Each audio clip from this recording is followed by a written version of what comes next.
it's been 10 years, so if you can you take us back to when you were discovered at the Denny's, and if you remember anything? I mean, you were only 8 years old, but do you remember that feeling of I'm safe?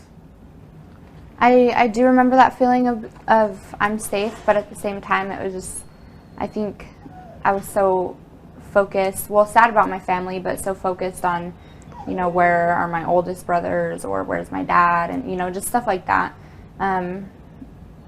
I was happy to be in a safe place, but there was still that part of me that's like, well, what if this happens again?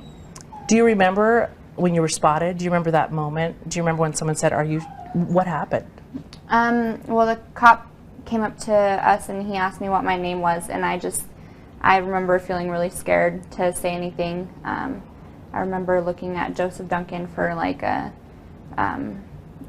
almost like a permission to answer the question. Yeah, I was just really scared. Did he give you that permission? Well, when I had looked over at him, he kind of like nodded his head, like, yeah, go ahead. You know, because I think that everyone knew who I was. It was just a matter of getting that confirmation that it was. Do you think he wanted you to be rescued? Sometimes, like, I do think about it, and sometimes I don't know if he would necessarily be that nice to, you know, do that for me. But at the same time, I think that he brought me to so many public places for a reason.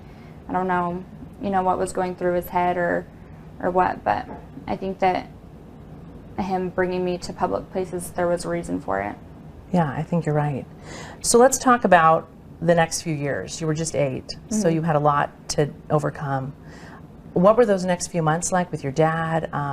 Did you get the help you needed? Do you remember it all? I mean, you were so little. I remember not being in school for a while. I remember kind of just not being able to really watch TV because my dad wanted to protect me from what was on there, and he didn't want me to have to see Duncan again.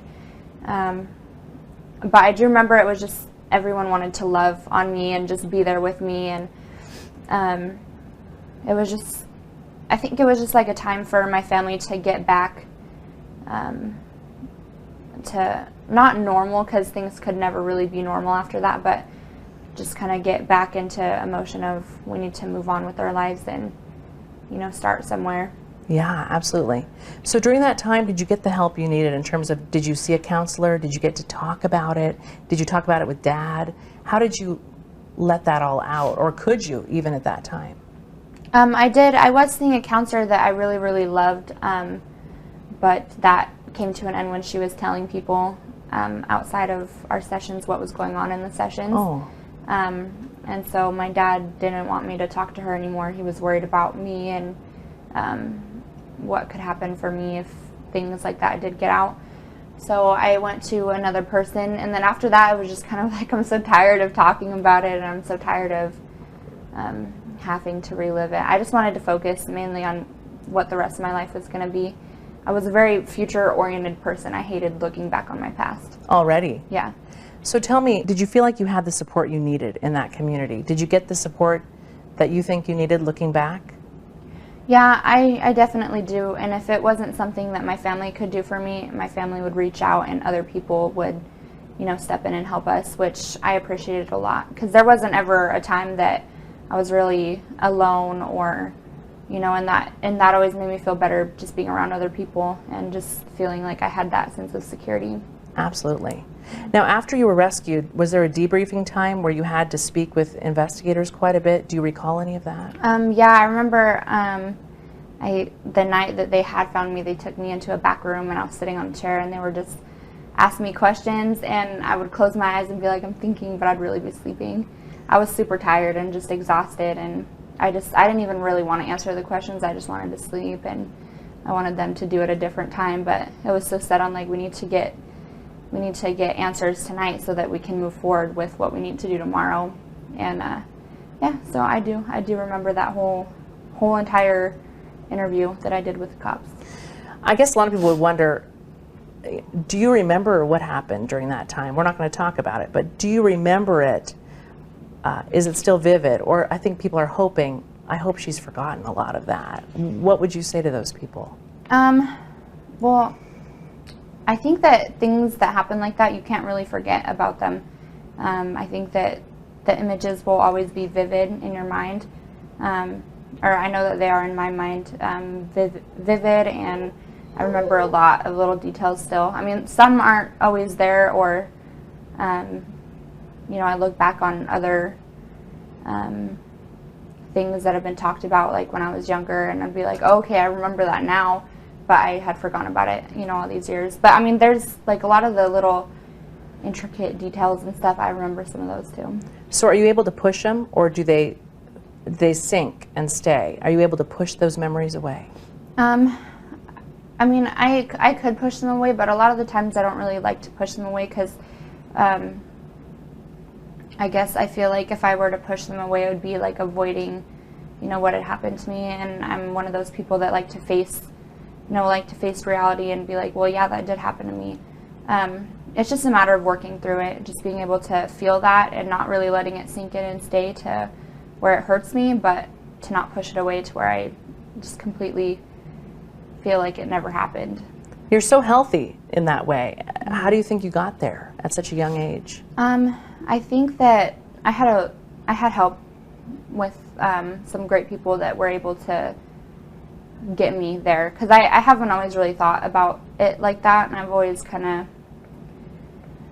I mean, used outside things to, I guess, picture it a different way or to look at it a different way. But I had, you know, when I had went to a treatment place, they helped me, you know, they helped me get there, and it's actually helped me a lot since. That's great. Let's talk about those years of your life, because you did fall into drugs, correct? Tell us about when that started, and do you think it was because of, was it a symptom of what happened? Was it a way to stuff it away? How did you fall into that? I think it was more like I just wanted to be a normal teenage girl, and so many people were like, oh, Shasta, you know, Shasta this, Shasta that. And it was just like I got so tired of people bringing that to me, and when I finally, you know, met a group of friends, I was 12 years old. It was when I had started middle school is when things started to slip. I found a group of friends that didn't see me like that. They just wanted me to hang out with them, and that's when I, you know, started, you know, smoking marijuana and drinking, and it actually made me feel really good because I didn't feel like I had to focus on all the stuff that was going on in my life at that point. I mean, there was still court stuff going on with Joseph Duncan. There was still counseling that I had to do, and just a lot of stuff. And at, you know, 12 years old, being like a pre-teenager, I really felt like I didn't fit in anywhere.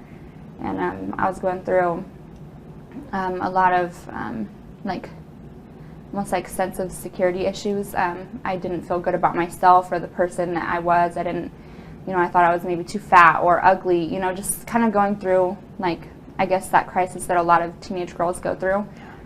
So I think that that all kind of pushed me over the edge a little bit. How serious did the drugs get? Was it just marijuana and alcohol, or did it go farther than that? No, when I was 14, that was my first time ever doing meth. And for 4 years after that, it was, you know, meth. I experienced with other drugs too, a lot of party drugs, you know, acid, mushrooms, you know, just stuff like that. I just, pretty much anything I could get my hands on that made me feel like a different person, I would do. How did you finally get help or realize you needed help? Well, I mean, it did take me going to a juvenile detention center to get that help, and the judge was very honest with me, and she's like, Shasta, I feel like you do have a lot of help you can give people, and I feel like you're way better than what you're being. And so she was like, I'm going to send you to a correctional facility. You get out pretty much when you change your life, and she was like, and I hope that later you can look back and thank me. She was like, I've had a lot of kids go there that actually came out and, you know, wanted to thank me because their life is so much better and so much different. So, and I was really upset because I was like, no, my friends and the drugs and my family and all this stuff. But I went, and I was there for over a year and actually got some like really, really good help. That's the place that I'm talking about. Met a lot of girls that had been through a lot of the stuff that I had, or had been through similar drug experiences, and were able to help me see that my life didn't have to be that. How did you wind up here in the Treasure Valley, and are you open about telling people that you're now part of our community? Mm-hmm. Okay. Yeah. I got here because when I was done with St. Anthony, it was just kind of, I was looking at a lot of court stuff, and they were telling me, you know, I don't think that going back to Coeur d'Alene is necessarily the best option for you because of all the people that you know there, and people that got acquainted with the druggie Shasta. And they're just like, I feel like if we were to send you home and go back to that same environment, you could fall back really fast. And I had agreed. And so I actually came to a step-down program that is in the Treasure Valley area, and was there for probably about 4 or 5 months, and they helped me get on my feet, get a new place, and just work on my sobriety. And I got to meet a lot of other, you know, girls that came in and out of there that live in the same area, so it kind of helped me with a foundation for friends and stuff like that. Do you feel welcomed here? Do you feel like this is a home for you? Do you feel like you can be, do you want to be incognito? Do you want to be Shasta here? How does that all work? I mean, it's always like, it always feels good to kind of live a normal lifestyle, just without everybody being like, oh my God, you're Shasta. I mean, since I have done some interviews, I have gotten that a little bit, but it seems like a lot of people here are more kind of, like they see me and they recognize me, but they're just kind of like, let's let her live her life. And then, I mean, it was like that up in northern Idaho and Coeur d'Alene too, but there was a lot of people that's like, oh my God, you know, they just kind of maybe almost wanted to meet me so that they can say that they met me. And I've never really met anybody here that has done that, so. Good. I'm glad to hear that. So you feel welcomed here? Mm-hmm. Yeah. Good. Okay, great. Let's talk about your life now. Okay. So you're living here in Nampa. Mm-hmm. You have a great apartment. You're pregnant. Mm-hmm. Tell us about this baby. Well, on Saturday I'll be 26 weeks pregnant with my son. His name's Lorenzo, and I don't know. It's completely different. I feel like my whole mindset has changed. It's kind of like I'm very focused on my son and bringing him into a good environment, that every time I make a decision or every time I do something, I'm like, well, how is this going to impact my family? You know, it's just kind of like, I think that mother instinct is already kicking in. I mean, I feel like I've always had that in a sense, because, you know, I have a lot of nieces and nephews that I've always been protective over. So tell us what this baby means to you. I know it's a very special thing in your life. It's new hope, new life. There's so much symbolism in this baby. Mm-hmm. Tell us about that. I guess my hope for my son is that I can show him. I definitely don't want to be one of those parents that don't tell their kids anything, and kind of, you know, I want him to know what can happen in life. I want him to know, you know, like as he gets older, what happened to me, and, you know, just kind of like the struggle with that. And I also want him to know that, like, I want to teach him right with his friends, and I want him to just always stay on the right track. You know, I want him to know that education is very important, because I don't know where I'd be today if I hadn't graduated high school. So I guess, like, I just, I want to teach him all the right things that I've done with my life and the paths that I've actually went on. And I hope that he can learn, you know, from my mistakes and the good things that I've done. I just kind of want to give him the, you know, because, like, when I was younger, I did have a pretty hard life. You know, we were, you know, money was a very big issue, and I don't ever really want my son to struggle like that. I don't want him to, you know, have to have the power run out, you know, and stuff. I always want him to be taken care of. Yeah. Well, I think you'll make sure that happens. Yeah. I do. I guess for a long time, like, I always had this feeling that I could not have kids. And, you know, like, it's been kind of, no one's ever, like, straight up told me that I couldn't, but it's just been kind of, you know, I've been told that it would be hard for you to, you know, just have a baby with all the trauma that you've been through and stuff like that. So in my head, I was just like, I can't have kids at all. And then when I did get pregnant, I was just like, oh my gosh, you know, like, it was a huge surprise. Like, I didn't even think that it could happen. And then, so, like, now in that way, when I think of, yeah, you know, I am going to have a baby, I still know that Joseph Duncan did not do damage to me that is lifelong. You know what I mean? I mean, obviously, emotionally, yes. there are going to be those things because I'm always going to miss my mom or I'm always going to miss my family, but he did not make a permanent mark on my life. And that's just good to know that I can still bring life into this world and not have to have that hate in my heart for someone that I don't even need in my life anymore. So he didn't steal that from you. Yeah, exactly. I mean, he stole my innocence and he stole my family from me, but he's not going to steal the fact that I can, bring children into this world, and that makes me really happy. But it's got to be a struggle. I mean, being this young and having this much responsibility, do you feel like financially it's a struggle sometimes? Yeah, sometimes it's just kind of like, okay, well, what are we going to do when we need this? I mean, we always have what we need, but sometimes it's just a little scary when, you have a baby on the way and you still need so much stuff. You have an interest in being a counselor one day and inspiring others and helping them. Yeah. Why is that something close to your heart? Why do you want to help others in that way? I think I would like to be a counselor or, therapist or help someone or help other people because I've had so many therapists and counselors that have just not really been helpful, kind of just like, oh, how do you feel about that? Like, they never really gave me advice on, what I should, it's almost like I've had a lot of counselors that don't have experience with, either troubled kid or kids that have gone through trauma. And it's just kind of like they're very inexperienced with that, and I want to be one of those experienced counselors that have been through a lot, and so whenever a kid, comes at me with something, it's not a huge surprise, and I'm not like shocked to hear it, What would you say? I mean, I know it's hard to imagine, but there were thousands of people, hundreds of thousands of people worried about you. So how are you today, and how are you doing? I feel like I'm doing pretty good.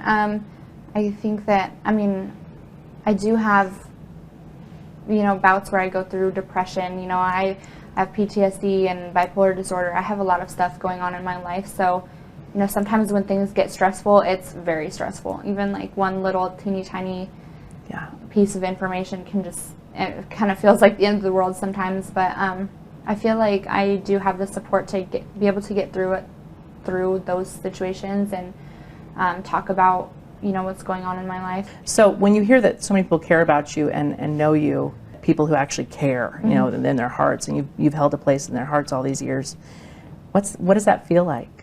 It helps restore the faith that I have in others, and it's not because I used to see everyone as just like, oh, you're just here for bad intentions. That's what I thought about everybody. But I mean, these past couple years, it's just been like, I see it in a whole different way. Now. That's so great. You've had a lot of healing. Yeah, I have. Let's talk about your memories. I know you have a lot of wonderful memories of your family before this incident, I'm sure. Do you have a lot of those with you, and are you able to let those memories from before the incident push out the memories after? Yeah. I do remember my mom loved music. She loved listening to music and doing karaoke and singing and, just stuff like that. And I think that's carried on with me. I love music and I love singing and doing that type of stuff. And I remember just being younger when it was just me and my mom. The boys were at school and I was too young. We would just dance around the living room and have fun like that. And my mom was huge. She always wanted to cook and have food on the table every night when everyone was home, and we could eat as a family. And so I helped her cook a lot. What about Dylan? Do you have a lot of good memories of your childhood together? Mm-hmm. Yeah, me and Dylan were only 16 months apart. So, in a lot of cases, me and him would just kind of click up, and we were very, very, very close. There wasn't really a time that we'd really fight or get in any big scuffs. We were just always very understanding. It was almost just as, how twins are sometimes, where they're just very close and have that kind of connection. That was kind of how me and Dylan were, even though we're not twins or anything. But we were just very, very close, and we loved, riding bikes and being on a scooter, or just even going to the store with my mom. Me and him were just very attached to my mom. Mm-hmm. And so I think that's why me and him were so close, is because we shared that love for our mom. Very special. Yeah. And of course we can't leave out Slade and honor him. What memories do you have of him? I remember that me and him used to butt heads so much because he was so much older, and he wanted to do things with my older brothers, and we always wanted him to play with us. And but I do remember that he loved to be outside and do outside things. He liked to hang out with his friends, and he liked to go to school to see his friends. And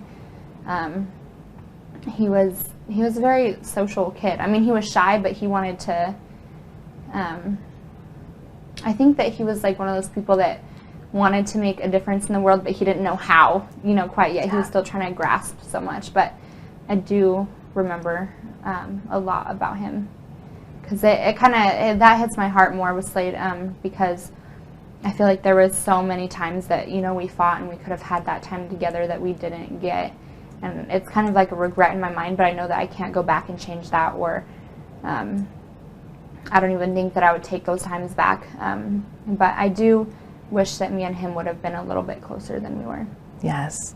And what about your mom's boyfriend? Were you close with him? Was he a father figure to you, or? Yeah, we were close to Mark. He would take us to, go crawdadding and fishing and stuff like that. I mean, he made it a point to tell us, I'm not your dad. I'm not going to step in and take your dad's place. He was like, but I'm here for, support. I love your mom, and I'm here to, support you guys as a family. So how do you keep them close? How do you keep your mom close, your brothers close? How do you keep them close all these years later? I think it's just, I think if I ever think about like the bad memories of the things that I've seen, it does kind of push them away. But I keep them close. I pray, and I pray. Sometimes I talk to them when I'm having a hard time, where I talk to them in my head sometimes, or I just think about their faces a lot, and I try to. I mean, it's hard for me because I don't really remember their voices or anything, but I try to remember, and so the more I try to remember, it's like the more comes in. And I have dreams about my mom a lot, so I think that's what keeps her close. And I do have that tattoo of my mom where it's just like I feel like she's always with me, and I see a lot of my brothers and my nephews and stuff like that, so they're just always close. What do you want Lorenzo to know about your family? What do you want him to know? I definitely want him to know about them and know of them, and I want him to know that that he has a grandma in heaven that watches him and just wants the best for him, and I want him to know that he has guardian angels that are always going to constantly be looking over him and being there for him. Let's talk about Joseph Duncan for a moment. Do you know where the process is now in terms of what's happening with him? Do you keep up on that in terms of the court system, or do you just kind of push it? I guess I don't really, I've heard a lot of things, and I've talked to a couple people that, I know which prison he's in. I kind of know that, he kind of has little supporters on his side. I know that I just don't really follow the court thing a whole lot, just because when I was younger it was just kind of something that we were very set on me not testifying, and my dad didn't ever want to come home and tell me what was going on with the court because he wanted me to just kind of be able to move on with my life. There was someone in my stay at St. Anthony that had told me, because I was just I can't believe that someone could do that to a family, and I was just so stuck on that. And I think it was a staff member that told me, they were like, Shasta, if you're feeling that way and you're still thinking that much about him and the person that he is, they're like, he's still controlling your life. If you're letting him, if you're thinking about him on a daily basis and all the wrong that he's done, there's he's winning, you know what I mean? And if he's obviously hurting you and making you feel like that still, and he's in prison and he can't hurt you anymore, then he's still victimizing you, and that's what he wants. And so when someone said that, I was like, oh my God, you're so right. I can't think about it like that anymore. And so I pushed and got that help, and it's just kind of I got to a point where it's just I don't care who he is, and he's not on my mind, every day, and I don't really, what he had done was done, and it was wrong, and like I got to the point where like him as a person does not make me feel bad for who I am. And so by that, he doesn't define my life anymore. He's asked for appeals, I know that, and I know that he got sentenced to the death penalty, and I don't know where that stands. I don't know if that's ever really going to be carried out in a long time, you know. So I'm kind of in limbo with that. But what do you think is the right punishment for him? Rotting in prison, the death penalty? What does Shasta want to see? I agree with the death penalty, but I wish it was kind of more like the older days death penalties. I think that, I guess, I know that two wrongs don't make a right, but I think that he should be able to feel what he put others through. Your resilience, I mean, your strength. I mean, coming out of this, I think a lot of people say, how can anyone get through that? How can anyone survive it? You've probably heard that several times. How do you do it? How have you done it? I think that it's just kind of, I know that I lived for a reason, and I know that there's a reason that I'm on this planet still, and that I know that I'm here to help other people. So whenever I feel like giving up, I mean, especially now, I feel like if I give up, you know, I have my son there, and he's going to see me give up, and I can't let that happen, you know, because I've had a lot of people in my life give up and, you know, just kind of walk out and go down a not so good road, and it hurt me inside, you know, to see that, and I don't ever want my son to hurt in that way of knowing that, you know, his mom gave up or that she can't be strong anymore. Because a lot of people would say you should write a book about your life and what you've overcome, but you're only 19. You still have a lot left of that book to live. So tell me about that idea. Do you really do want to write a book? Yeah, I mean, I think my inspiration was Elizabeth Smart. I've read her books, and I know that I read her newer one when I was in St. Anthony, and I really loved it, and it really made me realize, well, hey, you know, maybe I should write a book, because her book really helped me, you know, and it's just kind of like, me and her, you know, are very different situations, but kind of, you know, maybe the similar feelings that we had went through, and maybe just the thoughts kind of, you know, were almost compatible, I guess, you know. So, and just being able to know that someone else felt the same way during their capture, and, you know, just stuff like that. I think that if I can read a book and be inspired by it, then I feel like other people could read a book and be really inspired by it too. They would be. Have you connected with her? I met her I think it was in 2012. I met her. I went to a Women Helping Women convention, and I met her. Did she know who you were? Yeah. It was just for like 5 minutes, because she had to go to somewhere else and do another speech. But I really liked her. I thought that you could just tell that she was like, nothing could really tear her down. Like, she was just so goal oriented and just wanted to help others. Let's talk about your dad briefly and your relationship with him. What do you want to share about that? I think that nobody else really supports me like my dad does. I mean, even if